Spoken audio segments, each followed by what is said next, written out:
오늘 아침 우리에게 주시는 하나님의 말씀입니다. 사무엘하 12장. 사무엘하 12장 24절부터 31절까지 말씀을 한 절씩 교독하겠습니다. 사무엘하 12장 24절에서 시작해서 31절 교독하겠습니다. 다윗이 그의 아내 밧세바를 위로하고 그에게 들어가 그와 동침하였더니 그가 아들을 낳음에 그의 이름을 솔로몬이라 하니라. 여호와께서 그를 사랑하사 선지자 나단을 보내 그의 이름을 여디디아라 하시니 이는 여호와께서 사랑하셨기 때문이더라.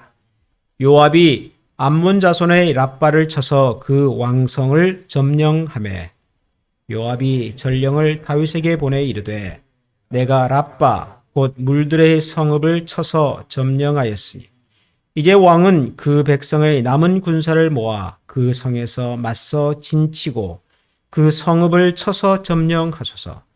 내가 이 성읍을 점령하면 이 성읍이 내 이름으로 일컬음을 받을까 두려워하나이다 하니 다윗이 모든 군사를 모아 랍바로 가서 그곳을 쳐서 점령.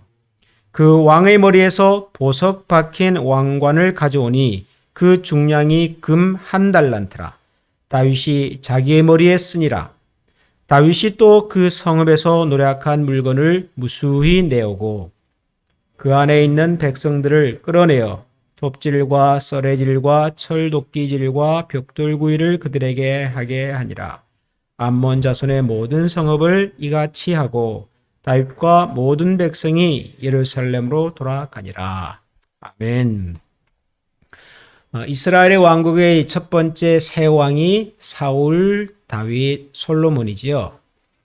그 중에서도 솔로몬은 이스라엘 역사에서 가장 위대했던 시대를 일군 지혜로운 그리고 이스라엘 사람들이 가장 또 존경하는 왕입니다. 그런데 그 솔로몬은 사실 다윗이 밧세바를 통해서 얻은 아들입니다. 다윗이 밧세바를 통해서 얻은 아들은 솔로몬 이전에 한 명이 더 있었지요. 그러나 그 아이는 다윗을 향한 하나님의 징계로 심판으로 태어난 지 일주일 만에 세상을 떠났습니다. 다윗이 그 아이를 위해서 기도했으나 하나님께서는 그 아이의 생명을 거두어 가셨고 그 슬픔과 아픔이 다윗 왕의 삶 속에 오래 뿌리 내려 있었습니다. 그 일이 지나고 난 다음에 하나님께서 다윗에게 새로운 아들을 주셨습니다. 그 아들이 바로 솔로몬입니다.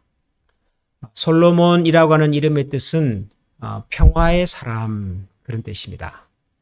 요즘은 거의 사용을 잘 안 하지만 한동안 교회에서 청년들이 서로 인사할 때 샬롬, 샬롬 이런 인사를 하곤 했었습니다. 샬롬이라고 하는 말이 이스라엘 말인데요. 평화라고 하는 뜻이지요. 평안을 전합니다. 평화를 나눕니다. 그런 뜻으로 샬롬이라고 인사를 하곤 했었습니다. 솔로몬, 바로 그 샬롬이라고 하는 단어에서 나온 이름입니다. 하나님께서 이 아들을 주셔서 하나님과 나 사이에 막혔던 담이 허물어지고 평강이 하나님의 평화가 이루어지기를 원합니다. 아마 그런 마음의 고백을 담아서 지었을 것 같습니다. 또한 그 아들을 통해서 잃어버린 아들을 통해서 그의 마음에 있었던 자신과 또 밧세바와의 관계 혹은 백성들과의 관계 속에서 하나님의 징계와 저주가 이제 끝나고 하나님의 평화가 깃들기를 원하는 마음을 담아서 아마 그렇게 이름을 지었으리라고 생각을 합니다. 그래서 솔로몬이라고 불렀습니다. 그런데 하나님께서 나단 선지자를 보내서 이 솔로몬이라고 하는 아들 이름을 바꾸어 주셨습니다. 새로운 이름을 하나 만들어 주셨는데 그 이름은 25절에 나오는 여디디아라고 하는 이름이었습니다. 여디디아. 우리가 솔로몬은 알아도 여디디아라고 하는 이름은 아마도 생소할 것입니다. 그런데 여디디아는 하나님께서 나단 선지자를 통해서 주셨던 이름입니다. 여디디아라고 하는 이름의 뜻은 여호와께서 사랑하셨다. 여호와의 사랑을 입은 사람, 이런 뜻입니다.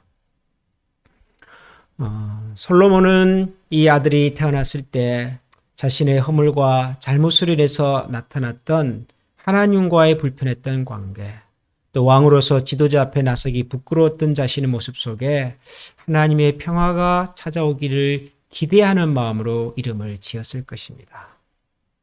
그런데 하나님께서는 다윗의 그 마음을 그대로 받으신 것 같습니다. 하나님께서는 선지자 나단을 보내셔서 하나님께서 이 아이를 사랑한다, 혹은 하나님께서 너를 여전히 사랑한다라고 하는 메시지를 이 아들 여디디아라고 하는 이름을 통해서 허락해 주셨던 것이지요. 어릴 적에 우리가 그 부모님들 말씀을 좀 잘 안 듣고, 또 혹은 나쁜 짓을 하고 공부를 열심히 안 하고, 그래서 아무튼 부모님한테 혼나야 될 일이 있을 때 그때를 곰곰이 생각을 해보면 혼나기 직전까지는 참 불안했어요. 아버지가 들어오셨는데, 엄마가 시장 갔다가 오셨는데 내가 뭘 했는지를 다 아심에도 불구하고 혼을 분명히 내셔야 하는데 혼을 낼 때까지는 불안하죠. 밥 먹고 나서 혼을 내실까? 잠자기 전에 혼내실까? 그런 생각으로 하여튼 두근두근하지요. 그러다가 이제 아버지께서 혹은 어머니께서 불러서 자초지정을 말씀하시고 혼을 냅니다. 꾸중도 하시고 때로는 회초리도 맞고. 그러고 나면 편안해요. 그러고 나면 비록 혼도 나고 회초리도 맞고 손바닥도 맞고 그래서 아프지만 편안해요. 왜냐하면 부모님과 내 사이를 가로막았던 일종의 죄죠. 잘못이죠. 담이겠죠. 그것이 해결이 됐기 때문에. 저는 다윗이 이 솔로몬이라고 하는 아들을 만났을 때 마음이 아마도 그랬을 것 같다는 생각이 들었습니다. 큰 잘못을 지었습니다. 정말 왕으로서는 생각할 수도 없는 일을 저질렀습니다. 보통의 사람도 할 수 없는 죄를 저질렀습니다. 너무 부끄러운 일이었겠죠. 실제로 시편 51편을 읽어보면 다윗이 이 범죄를 저지르고 난 다음에 그의 마음이 얼마나 힘들고 얼마나 아팠는가 하는 것이 고스란히 담겨 있지요. 그런 회개의 시간을, 그런 하나님 앞에서 자신을 근본적으로 다시 돌아보고 하나님의 은혜와 평강을 구하는 이런 모습 이후에 하나님 앞에서의 죄의 문제가 해결이 되고 나면 그 마음에 찾아오는 것이 평강이고 또 하나님의 위로고 사랑입니다. 우리가 하나님 앞에 나와서 우리의 허물과 잘못을 고백하는 것을 혹시 두려워하거나 주저한다면 그것은 아마도 우리를 용서하시고 용서하신 다음에 다시 우리에게 은혜와 사랑을 베푸시는 하나님에 대한 신뢰가 경험이 부족해서일 겁니다. 우리가 어떤 허물과 어떤 아픔 속에 있어도 하나님은 우리를 다시 고치시기를 원하시고 다시 회복하기를 원하시는 분이십니다. 그 하나님을 우리가 기억한다면 그 어떤 실수나 그 어떤 실패나 그 어떤 우리의 한계 앞에서도 우리가 하나님 앞에 나가지 못할 이유는 전혀 없죠. 우리가 사람들과의 관계 속에서도 크고 작은 실수를 할 수 있겠죠. 그럼에도 불구하고 우리가 미안합니다. 그때 저의 판단이 잘못이었습니다. 라고 말하는 것이 어렵습니다. 이유는 역시 이런 고백과 나의 실수를 인정했을 때 나타날 상황에 대한 자신이 없는 거죠. 그런데 만약에 그 사람에 대한 신뢰가 있고 나의 허물을 통해서 오히려 온전한 관계가 회복될 것에 대한 기대와 믿음이 있다면 아마 그런 사람은 어렵지만 그런 고백을 아마도 하리라고 생각을 합니다. 하나님은 언제나 우리를 고치시기를 원하시는 분이십니다. 하나님께서는 우리의 실수를 다시 싸매시기를 원하시는 분이십니다. 호세아 선지자가 했던 유명한 말이 있지요.